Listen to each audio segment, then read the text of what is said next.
캘리포니아 레이크타우 인근에서 눈사태가 발생해 최소 8명의 스키어가 숨지고 1명이 실종됐습니다.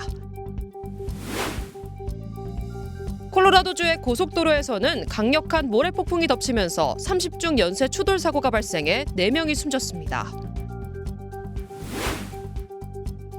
마크 저커버그 메타 최고 경영자가 청소년의 SNS 중독에 대한 책임을 따지는 재판에 출석했습니다.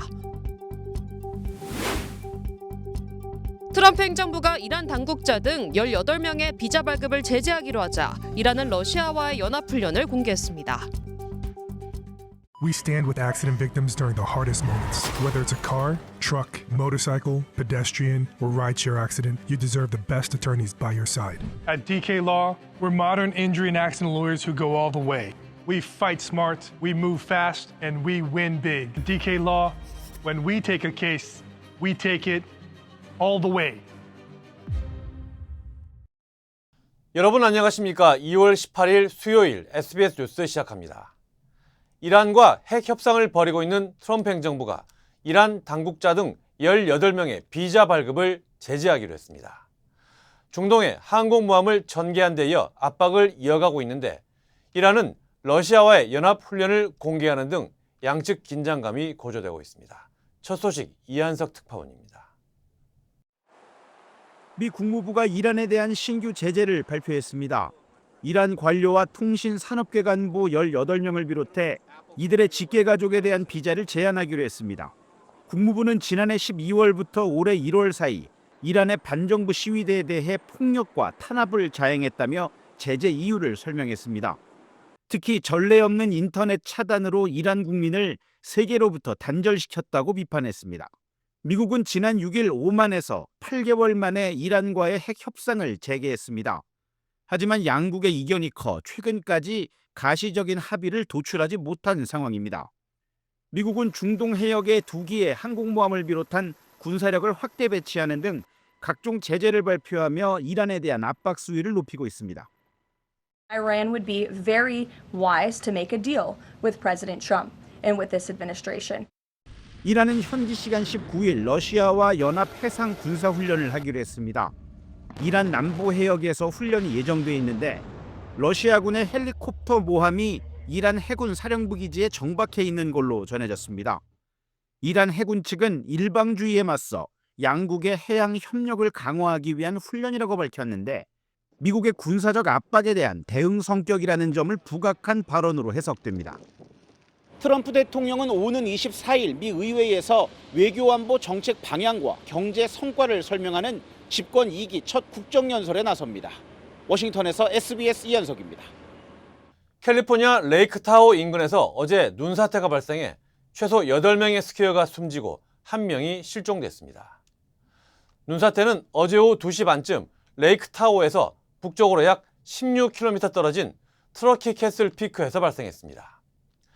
네바다 카운티 경찰은 눈사태 속에 실종된 스키어 그룹 중 8명이 숨진 채 발견됐으며 1명은 여전히 실종 상태지만 사망했을 가능성이 높다고 밝혔습니다. 임시 대피소로 피신했던 스키어 6명은 구조됐습니다. The ongoing challenges of the weather, the avalanche conditions, the effort remains ongoing as well as our search for the remaining skier, but the weather is a factor. 해당 스키어 그룹은 3일간의 스키 투어를 하던 중이었습니다. 이번 사고는 단일 눈사태 사고 가운데 미국 역사상 가장 치명적인 사고로 기록될 전망입니다. 콜로라도주의 고속도로에서 강력한 모래 폭풍이 덮치면서 30중 연쇄 추돌 사고가 발생해 4명이 숨졌습니다. 사고는 어제 오전 10시쯤 콜로라도주 푸에블로 남쪽 25번 고속도로 북쪽 방향에서 발생했습니다. 강풍에 날린 흙먼지가 도로를 뒤덮으며 순식간에 시야가 거의 보이지 않는 상황이 됐고 승용차 29대와 대형 트럭 7대가 잇따라 충돌했습니다. 이 사고로 남부 콜로라도 주민 4명이 숨졌고 29명이 병원으로 이송됐으며 이 가운데 1명은 위독한 상태입니다. I've been on the department for 23 years. This is probably the largest incident that I personally have been involved with. 당국은 최근 가뭄으로 토양이 극도로 건조해진 가운데 강풍이 흙먼지를 확산시켜 사고가 난 것으로 보인다고 밝혔습니다. 마크 저커버그 메타 최고 경영자가 LA의 캘리포니아주 1심 법원에서 열린 청소년의 SNS 중독 책임을 따지는 재판에 출석했습니다. 케일리 GM이라는 이름으로 알려진 20세 여성이 원고인 이번 재판은 구글과 베타가 피고로 SNS를 운영하는 거대 기술 기업에 걸린 소송 수천 건의 향배를 가르는 재판입니다. 핵심 쟁점은 메타를 비롯한 플랫폼 기업들이 청소년들을 SNS에 묶어두기 위해 의도적으로 알고리즘을 설계했는지 여부입니다. 케일리는 의도적으로 설계된 알고리즘 때문에 10년 넘게 SNS에 중독됐고 불안, 우울증, 신체 장애 등을 겪었다고 주장하고 있습니다.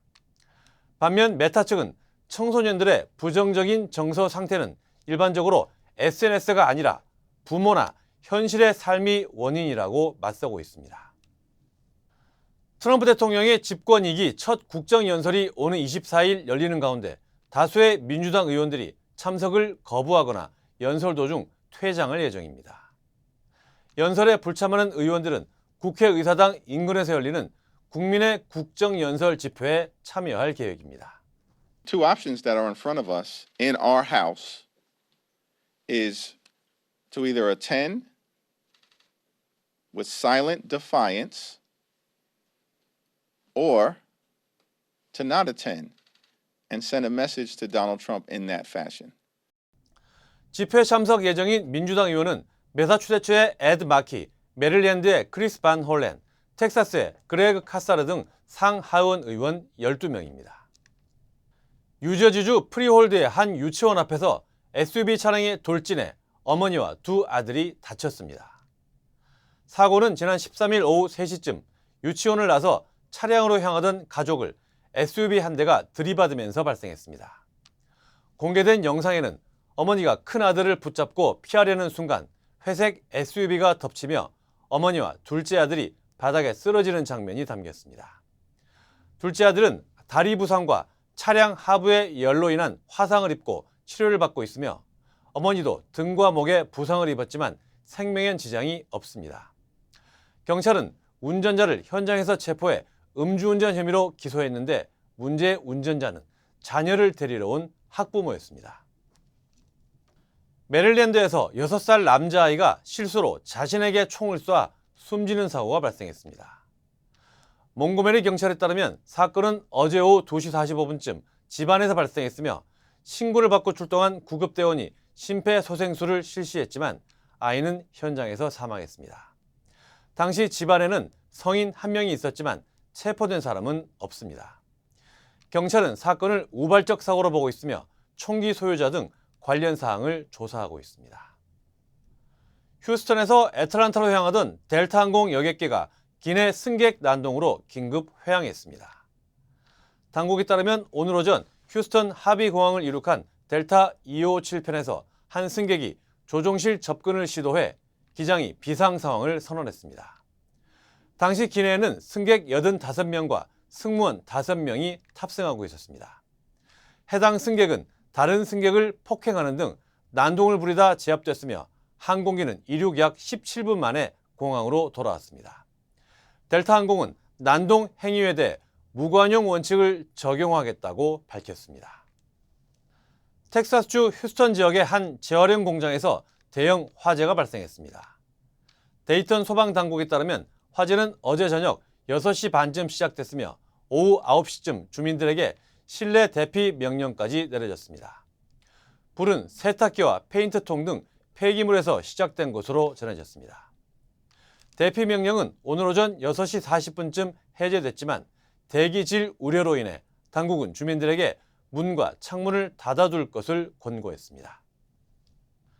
네, 플로리다주 북부 딕시 카운티에서 주택 화재가 발생해 일가족 6명이 숨졌습니다. 경찰에 따르면 화재는 어제 오전 7시 직전 올드타운 지역의 한 단독 주택에서 발생했습니다. 신고를 받고 출동한 소방대원들이 현장에서 성인 2명과 어린이 4명 등 총 6명의 사망자를 확인했습니다. 숨진 어린이들의 나이는 11살과 7살, 3살, 1살 미만으로 전해졌습니다. 정확한 화재 원인은 아직 밝혀지지 않았는데 부엌에서 불이 시작됐을 가능성도 제기되고 있습니다. 갑작스러운 비극에 지역사회는 장례 비용 지원을 위한 모금 활동에 나서며 깊은 애도를 표하고 있습니다. 스웨덴 가구 기업 이케아가 올해 미국에서 신규 매장 10곳을 열 계획입니다. 신규 매장 지역에는 시카고와 로스앤젤레스, 포트 콜린스 등이 포함되며 특히 오클라호마주 털사와 엘레바마주 헌츠빌에는 처음으로 매장이 들어섭니다. 현재 이케아는 전 세계 500개 매장을 운영하고 있지만 미국 내 매장은 60곳이 채 되지 않습니다. 이케아 측은 앞으로 미국 내 매장과 리워드 프로그램을 확대하겠다고 밝혔습니다. 뉴욕 증시입니다. 미증시 3대 지수가 일제히 상승세로 마감했습니다. 다우지수가 소폭 상승한 가운데 나스닥은 0.7% 올랐고 S&P 500은 3거래일 연속 오르며 0.56% 상승했습니다. 업종별로는 에너지와 소재가 1% 오른 반면 유틸리티와 부동산은 1%대 하락했습니다. 미증시가 기술주의 반등으로 상승한 가운데 이로 FOMC 회의록을 소화하며 변동성 장세를 보였습니다. 회의록에 따르면 기준금리 동결 결정은 대체로 지지를 받았지만 인플레이션 억제에 더 무게를 둘지 아니면 노동시장 지원에 방점을 둘지를 놓고 의견이 엇갈렸습니다. 한편 벤스 미국 부통령이 이번 주 핵 협상에서 이란이 미국의 주요 요구를 거부했다며 무력을 사용할 수 있다고 시사하자 국제유가는 4% 올랐습니다. 종목별로 살펴보면 엔비디아는 메타가 데이터 센터 구축에 엔비디아 칩 수백만 개를 사용할 것이라고 발표한 뒤 1% 넘게 상승했습니다. 아마존은 빌 에크먼의 퍼싱 스퀘어가 아마존 지분을 65% 늘렸다는 사실을 공개하면서 2% 가까이 올랐습니다. 시총 1위 엔비디아의 강세가 지수 상승을 견인한 하루였습니다. 내일도 그 흐름이 이어질지 지켜봐야겠습니다. 지금까지 뉴욕 증시였습니다. 한미은행이 한인은행 최초로 비즈니스 체킹 계좌까지 온라인에서 개설할 수 있는 서비스를 도입했습니다. 주요 한인사회 소식 이원정 기자입니다. 한미은행이 한인은행 최초로 비즈니스 체킹 계좌까지 온라인에서 개설할 수 있는 서비스를 도입했습니다. 한미은행은 이 새로운 서비스는 서류 제출과 검토, 서명 절차를 대폭 간소화해 약 15분 만에 계좌 개설이 가능하게 됐다고 밝혔습니다. 고객들은 온라인 신청뿐 아니라 비즈니스 젤과 온라인 송금, 생체 인증 보안 기능 등 다양한 디지털 금융 서비스도 함께 이용할 수 있습니다. 오렌지 카운티 한미 시니어 센터가 오는 금요일 사랑의 떡국잔치 행사를 마련합니다. 행사는 오전 10시부터 오후 2시까지 가든그로브 센터 대강당에서 열리며 시니어 어르신들에게 떡국과 다양한 전통 음식이 무료로 제공됩니다. 센터 측은 지역 어르신들이 함께 모여 설 분위기를 나누고 따뜻한 정을 나누는 시간이 되길 바란다고 밝혔습니다. 지난 2002년 퀸즈에서 발생한 아파트 흉기 살인 사건의 용의자 신모 씨가 도피 24년 만에 한국에서 체포돼 미국으로 송환됐습니다. 경찰에 따르면 신 씨는 당시 플러싱 153 스트리트 인근 아파트에서 지인 2명을 흉기로 찔러 1명을 숨지게 하고 1명을 다치게 한 혐의를 받고 있습니다. 신 씨는 사건 직후 보스턴과 워싱턴 DC를 거쳐 한국으로 도주해 20여 년간 머물다 검거된 것으로 전해졌습니다. 오는 3월 19일부터 27일까지 열리는 뉴욕 아시안 위크에 세계 미술계 관계자들이 모이는 가운데 한국 고미술과 현대작품들이 주요 경매와 전시를 통해 대거 공개됩니다. 크리스티와 소더비 등 6개 경매사가 참여하며 조선 백자 다랑아리와 고려청자, 청동불상 등 대표 작품들이 거래될 예정입니다. 특히 18세기 조선 다랑아리는 추정가 100만에서 200만 달러에 출품돼 높은 관심을 모으고 있습니다. 오로라에 거주하는 30대 한인 남성이 미성년자 성매매 미수 혐의로 실형을 선고받았습니다. 법원은 김모 씨가 지난 2024년 8월 15일 인터넷을 통해 미성년자를 유인해 성적으로 착취한 혐의와 아동대상 성폭행 미수 혐의로 시리프 국가수사국 등의 함정수사에서 체포됐다고 밝혔습니다. 김 씨는 구금 21일과 성범죄자 보호관찰 5년을 선고받았습니다. 저는 많은 한국인들의 제2의 고향 LA를 사랑합니다. 저는 한국인의 꺼지지 않는 열정과 서로를 향한 따뜻한 정을 존중합니다. 그리고 한인 사회와 함께한 시간이 자랑스럽습니다. 앞으로도 오래도록 함께 발전하기를 진심으로 바랍니다. I'm Richard Hoffman. Let me help you. 리처드 호프만 법률 그룹. 3.1절이 다가옵니다. 잔혹한 일제에 맞서 대한의 독립과 자주를 온 세상에 외쳤던 위대한 3.1절을 맞아 셀리온에서 독립운동가 유일한 박사가 설립한 민족기업 유한양행의 유한건강생활 천수단, 그리고 녹용 홍삼 제품을 1+1 하나만 사도 하나를 선물로 더 드립니다. 선착순 100세트 한정 213-738-1188. 미국에서 한국 음식이 인기인 수준을 넘어서 일상생활까지 파고들고 있습니다. 김범주 특파원이 현장 취재했습니다. 미국 뉴욕 맨해튼의 한 고등학교, 한국 설을 맞아서 열린 김치 담그기 행사에 100명이 넘는 학생들이 자원했습니다. Open the leaf, take our sauce, put the sauce on the leaf, rub it in. 김치를 덥석 집어서는 거리낌 없이 입에 넣고 깔깔대면서 만드는 과정을 즐깁니다. 그만큼 이제 한식은 미국인들 생활 깊이 파고들었습니다. Tteokbokki was really good. Yeah. Kimchi's like my second favorite, but it's also really good. Yeah. I like it because it's not only healthy, but it's also something I can eat every day. 트럼프 정부가 지난달 미국인 권장 식단에 김치를 처음 포함시켰는데 영화나 음악으로 이미 한국에 익숙해진 학생들 급식에 조만간 포함될 수 있다는 전망도 나옵니다. 가끔 여기서 보면은 학교 급식을 먹지 않고 이렇게 뭐 슈퍼마켓에서 한인마켓에서 사온 김에다가 밥을 싸서 먹는 거예요. 정말 한국 사람처럼 그렇게 한국 음식을 즐기고 있습니다. 대형마트들도 김치전과 파전부터 비빔국수, 잡채까지 온갖 전통 음식을 전국 매장에 내놓을 정도입니다. 이 대형 햄버거 프랜차이즈는 김치와 고추장을 활용한 다양한 메뉴를 전국 매장에 내놓기까지 했습니다.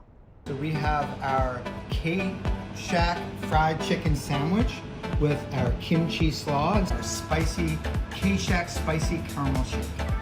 미국 내 김치 시장은 5년 뒤까지 50% 커질 것으로 전망되고 있습니다. 한국에 대한 호감과 맞물려서 미국 내에서 한식의 위상은 갈수록 높아질 것으로 보입니다. 뉴욕에서 SBS 김범주입니다. 제네시스가 후원하는 PGA 대회인 제네시스 인비테이셔널이 LA에서 내일부터 시작됩니다. 상승세를 타고 있는 김시우는 물론 한인 선수들도 대거 출전하는데 대회 첫 한인 선수 우승에 대한 기대감도 커지고 있습니다. 전영훈 기자입니다. 전체 PGA 대회 가운데 총 상금이 2천만 달러가 넘는 8개 시그니처 특급 대회 중 하나인 제네시스 인비테이셔널. LA 지역에서 치러지는 유일한 PGA 대회로 많은 한인 팬들이 몰리는 골프 이벤트이기도 합니다. 엄청 큰 골프 팬이어서 김시우랑 톰킴 팬이었으니까 I hope those guys win. I hope they play well. I hope everyone can come out and watch it. And yeah, I'm just very happy to be here. 세계 1위 스코티 셰플러는 물론 2위 로리 맥킬로이 등 정상급 톱 랭커들이 대거 출격합니다. 한인 선수로는 파머스 인슈런스 오픈 공동 2위와 피닉스 오픈 공동 3위 등 상승세를 타고 있는 김시우 선수가 우승을 정조준하고 있습니다. 특히 김시우는 대회 첫날과 둘째 날 스코티 셰플러와 한 조에 배정돼 치열한 경쟁을 펼칠 예정입니다. 자신감도 많이 올라갔고 해서 또 이번 시그니처 대회고 또 이렇게 한국 기업인 제네시스에서 스폰하는 데이기 때문에 조금 더 잘 치고 싶은 마음이 있고 해서 한국 팬분들 앞에서 좋은 모습 보여드리죠. 이번 대회에 초청 자격으로 참가하는 김주영 선수는 물론 이민우와 마이클 김 등 실력파 한인 선수들의 선전 여부도 또 다른 관전 포인트입니다. 올해는 대회가 100주년을 맞는 해로 지난 2017년부터 대회를 후원해온 제네시스는 최근 2030년까지 스폰서십을 연장하기도 했습니다. 2년 만에 LA로 다시 돌아온 제네시스 인비테이셔널 대회에서 한인 선수가 영광의 우승컵을 들어올릴 수 있을지 기대가 모아지고 있습니다. 퍼시픽 팔리세이즈 리비에라 컨트리 클럽에서 SBS 전영웅입니다. 치명 믿을 수 있습니다. 치명 포장하지 않습니다. 그 대신 정관장은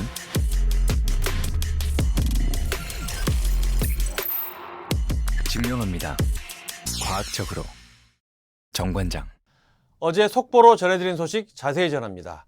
무역 합의에 따라 일본이 미국에 투자하는 첫 프로젝트 3개가 발표됐습니다. 석유와 가스, 핵심 광물 시설에 52조 원 규모로 투자가 이루어집니다. 워싱턴 김용태 특파원입니다. 지난해 9월 미국과의 무역 합의에 따라 일본이 약속한 대미 투자는 모두 5,500억 달러입니다. 그중 360억 달러, 약 52조 원어치의 첫 투자 프로젝트 3개가 확정됐습니다. 텍사스주에 연간 200~300억 달러 규모의 심해 원유 수출 시설, 오하이오주의 최대 규모 천연가스 발전 시설, 그리고 조지아주의 산업용 다이아몬드 제조 시설을 짓기로 했습니다. 일본의 대미 투자 지원에 불만을 터뜨린 것으로 알려졌던 트럼프 대통령도 이번엔 만족감을 드러냈습니다. 이 프로젝트들이 미국의 에너지 패권을 이끌고 핵심 광물 해외 의존도를 낮출 것이라며 단 하나의 특별한 단어 관세가 있어서 가능했다고 주장했습니다. We made a deal with South Korea and with Japan that gives us money the likes of which nobody's ever seen before. 러트닝 미 상무장관은 돈은 일본이 되고 인프라는 미국에 건설되는 만큼 전략적 자산이 생긴다고 강조했습니다. 일본 다카이치 총리도 첫 프로젝트에 양국 의견이 일치했다면서 광물 에너지 분야에서 공급망을 만들어 미일 유대를 강화할 것이라고 평가했습니다. 日米の相互利益の促進、経済安全保障の確保、経済成長の促進といった本イニシアティブの意義にかなったものとして 일본 정부는 원유 수출 사업의 상선 미쓰이, 일본 제철 등이 가스 발전 사업에 도시바, 히타치, 미쓰비시 전기 등이 참여를 검토하고 있다고 밝혔습니다. 2차 프로젝트 발표 시기를 묻는 질문에 일본 정부는 다음 달 다카이치 총리의 미국 방문을 더 의미 있게 만드는 방안을 염두에 두겠다고 말했습니다. 워싱턴에서 SBS 김용태입니다. 이제 시선은 한국으로 쏠리고 있습니다. 일본과 마찬가지로 미국이 원하는 분야에 투자하게 될 거란 전망 속에 실무진이 미국에 도착했습니다. 최희선 기자입니다. 연휴 마지막 날인 어제 산업통상부와 재정경제부 등으로 구성된 대미투자 실무진이 미국으로 출국한 걸로 알려졌습니다. 차관보를 단장으로 하는 실무진은 미국 상무부 관계자를 만나 대미투자 프로젝트의 수익성과 투자 방향 등을 협의할 것으로 보입니다.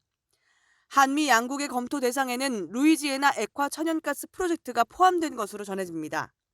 이 프로젝트는 셰일가스를 기반으로 대규모 수출 인프라를 구축해 전 세계에 액화 천연가스를 공급하는 대형 투자 사업입니다. 국내 조선업계가 액화 천연가스 운반선 발주 시장에서 독주하고 있는 점을 고려하면 투자가 성공할 경우 조선 사업에도 긍정적 영향을 미칠 것으로 보입니다.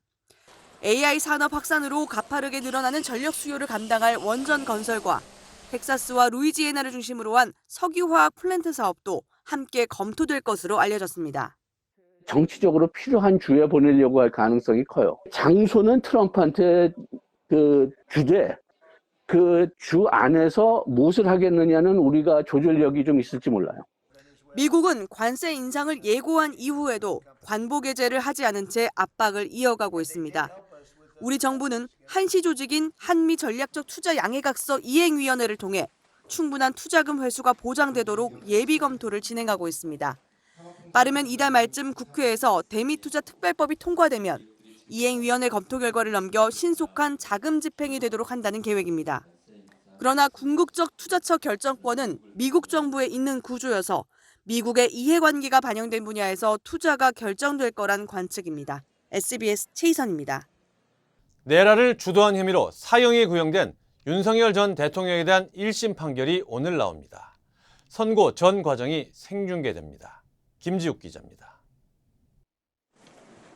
윤석열 전 대통령의 내란 우두머리 혐의 사건 1심 선고 공판은 오늘 오후 3시에 시작합니다. 지난 2024년 12월 3일 비상계엄 선포 이후 433일 만입니다. 내란 중요임무 종사 혐의로 기소된 김용현 전 국방장관과 조지호 전 경찰청장 등 다른 7명에 대한 1심 판결도 함께 선고됩니다. 핵심 쟁점은 비상계엄 선포가 사법적 판단의 대상이 될 수 있는지, 내란죄의 요건인 국헌문란 목적이 인정되는지 등입니다.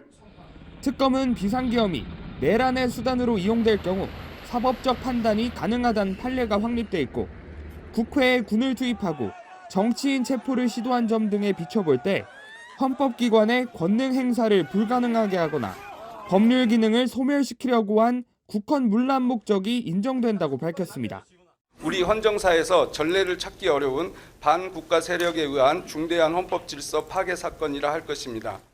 하지만 윤 전 대통령 측은 비상계엄은 사법 판단 대상이 될 수 없고 국회 의결방해나 정치인 체포 등을 시도한 적이 없다며 국헌 문란 목적이 인정될 수 없다고 주장했습니다. 민주당의 호루라기에 맹목적으로 달려들어 물어뜯는 이리떼들의 모습이라는 생각이 듭니다. 앞서 한덕수 전 총리와 이상민 전 행안부 장관 재판부는 12.3 비상계엄은 내란죄가 성립한다며 유죄 판결을 선고했습니다.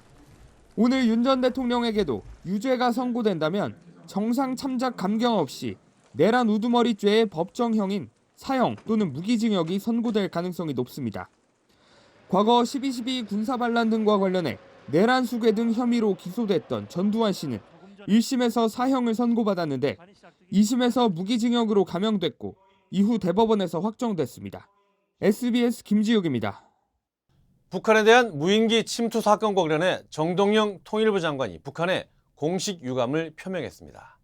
북한의 주요 정책을 결정하는 노동당 대회가 임박한 상황에서 긍정적인 대남 메시지를 이끌어내겠다는 의도로 분석됩니다. 김수영 기자입니다.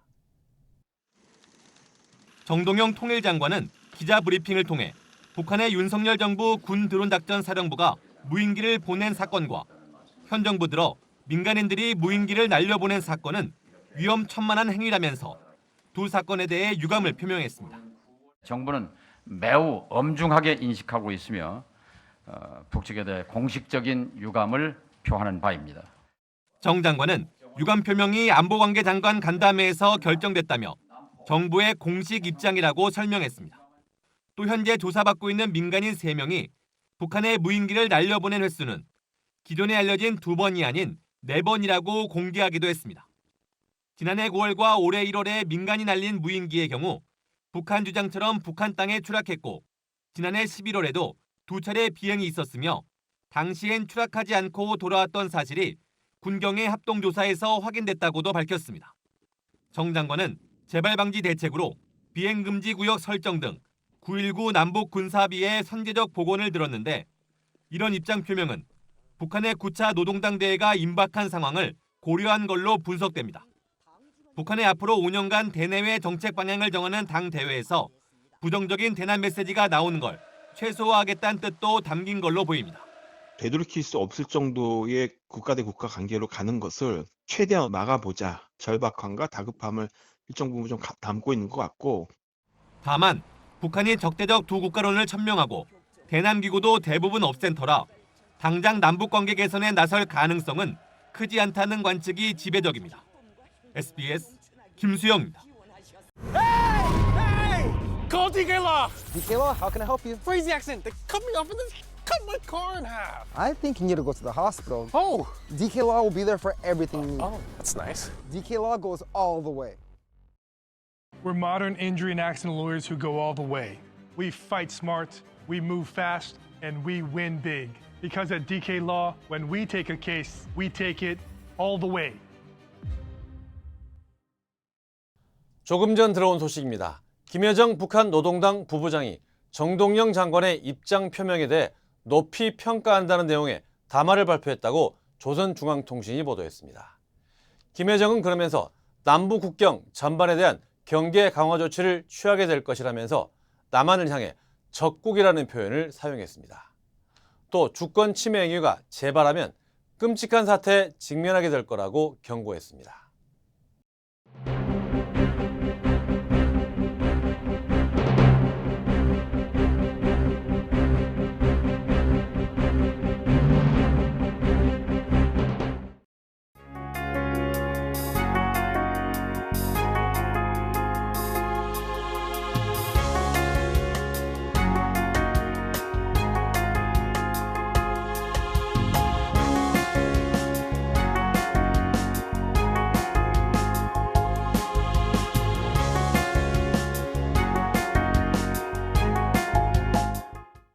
청소년의 SNS 중독 책임을 따지는 재판이 LA에서 시작됐습니다.